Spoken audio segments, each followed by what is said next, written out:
शांति के समान कोई तप नहीं है, न संतोषात् परम सुखम, संतोष के समान कोई सुख नहीं है, न तृष्णा परो व्याधिनम, तृष्णा के समान कोई व्याधि नहीं है, रोग नहीं है। च धर्मो दया परा, और दया के समान कोई धर्म नहीं है। सद्गुरु कबीर कहते हैं दया धर्म का मूल है। गोस्वामी जी कहते हैं दया धर्म का मूल है, पाप मूल अभिमान, तुलसी दया न छोड़िए जब लग घट में। पंक्ति पूरा करें। तुलसी दया न छोड़िए जब लग घट में प्राण। तो सारी मेहनत हमारे शांति के लिए होता है। यदि घर में शांति नहीं आ रही है, हमारे जीवन में शांति नहीं है, तो फिर इतनी मेहनत तो सब बेकार ही जा रही है। क्यों? क्योंकि शांति के लिए ही हम सारी मेहनत कर रहे हैं। सुबह से उड़ते हैं, देखो ठंडी में किसान लोग सुबह ही उड़ते हैं, गाय रखे तो गाय को चारा खिलाते हैं, उसके लिए चारा काटने जाते हैं, फिर खेत में जाते हैं ठंडी में, कोई खाद छिड़क रहे हैं, कोई पानी पटा रहे हैं। कितनी लगन, कितनी श्रद्धा, बहुत मेहनत करते हैं। लेकिन बेचारे जब दाना नहीं पड़ा तो उसके दुख का तो कोई आर पार नहीं है। ऐसे ही इतना मेहनत करते हैं, जब जीवन में शांति नहीं आई तब तो हमारा इतना मेहनत बेकार ही चला जाएगा। तुलसी शांति समान सुख अपर दूसरो नहीं, शांति के समान कोई दूसरा सुख है ही नहीं। एक यात्री था, बगीचे की ओर जा रहा था।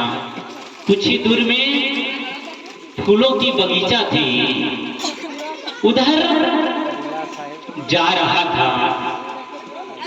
जैसे जैसे बगीचे के करीब पहुंच रहा था, उधर से ठंडी हवाएं आने लगी, शरीर को स्पर्श करके ठंडी हवाएं गुजरने लगी। और थोड़ा आगे गया, खुशबू भी आने शुरू हुए, और थोड़ी दूर और पहुंचा, बस बगीचा नजदीक ही आने वाला है।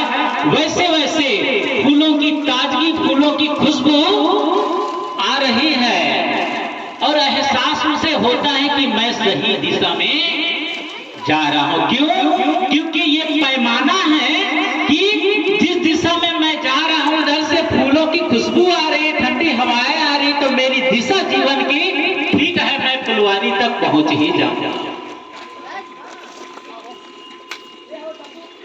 ये भी हो सकता है कि जैसे जैसे हम निकट जाते जाए, ठंडी हवाएं कम होने लगे, सुगंध कम होने लगे, तो थोड़ा सा रुक के विचार करने योग्य है कि मैं जिस दिशा में जा रही हूं वो दिशा सही है कि नहीं, मैं उस फुलवारी की ओर, उस बगीचे की ओर ही जा रहा हूं कि नहीं। क्यों? क्योंकि मैं जैसे जैसे करीब जा रहा हूं ये ठंडी हवाएं कम हो रही है, फूलों की जो कोमलता थी, फूलों की जो खुशबू थी, वहां आना बंद हो रहा है, तो मेरी दिशा लगता है सही नहीं। वहां एक बार रुक के थोड़ा विचार करे, थोड़ा पूछ ले कि मेरी दिशा सही है कि नहीं।